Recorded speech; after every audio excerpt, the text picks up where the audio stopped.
The Number Kid, written by Eileen Burke. "Stephen!" shouted Billy from the back of the class. "What's 160 divided by 7? 22.85714, replied Stephen, without looking up. "Good job." "Thanks," said Billy, copying the number down in his notebook. "Stephen, when's Thomas's birthday?" asked Mary. "It's February 16th, said Stephen, "and he was born on a Tuesday." "Wow," said Thomas. "How did you know that?" "You told me," said Stephen. "I did?" said Thomas, looking confused. "When did I tell you?" "On November 5th last year at 3:05 p.m., we were in the yard playing baseball and everyone was shouting about their birthday," said Stephen. "Don't you remember?" "Well, no, I don't," said Thomas. "That's nearly 10 months ago." "It's actually 9 months, 3 days, 4 hours, and 16 minutes ago," said Stephen, looking briefly at his watch. "You did that calculation in your head?" asked Mary, amazed. "Yes, of course," said Stephen. "How else would I have done it?" "With the calculator?" said Thomas. "Come on, you're doing it all on a calculator, aren't you?" "No, I'm not," said Stephen. "I don't have a calculator," he continued. "Everyone has a calculator," laughed Ginny from the front of the class. "You mean you use a calculator for your homework?" Stephen stared at Ginny as if he didn't believe her. "Don't you do it in your head?" he asked. "No way," laughed Ginny. "I'm no good at math. I always check everything with my calculator." "Stephen, what is 11,987 minus 5 divided by 19? asked Bart. "It's 630.6316, Stephen said.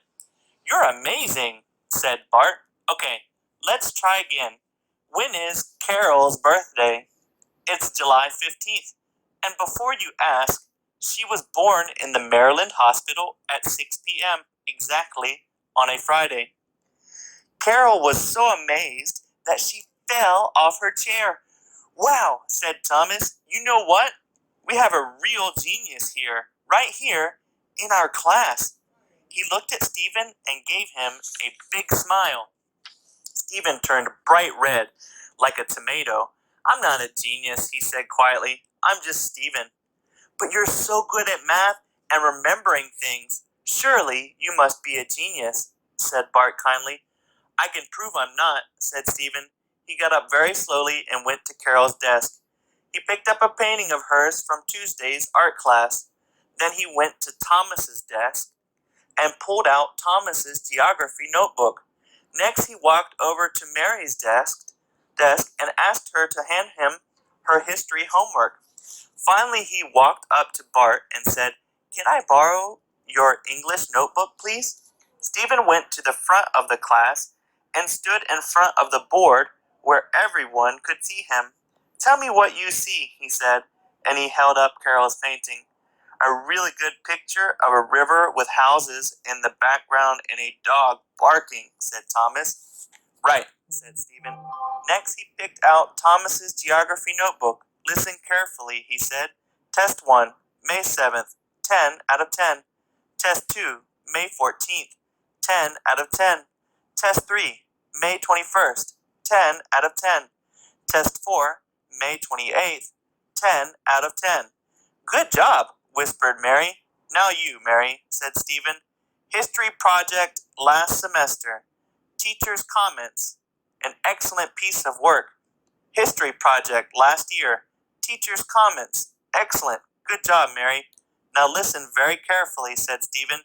"I'm going to read you a poem." The class fell silent as Stephen read the poem aloud. It was from Bart's English notebook. When he finished, everyone clapped. "What a beautiful poem," said Carol.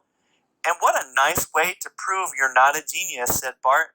"You just showed us all that we're all geniuses in our special ways, didn't you?" "I hope so," said Stephen, and he went back to his desk without another word.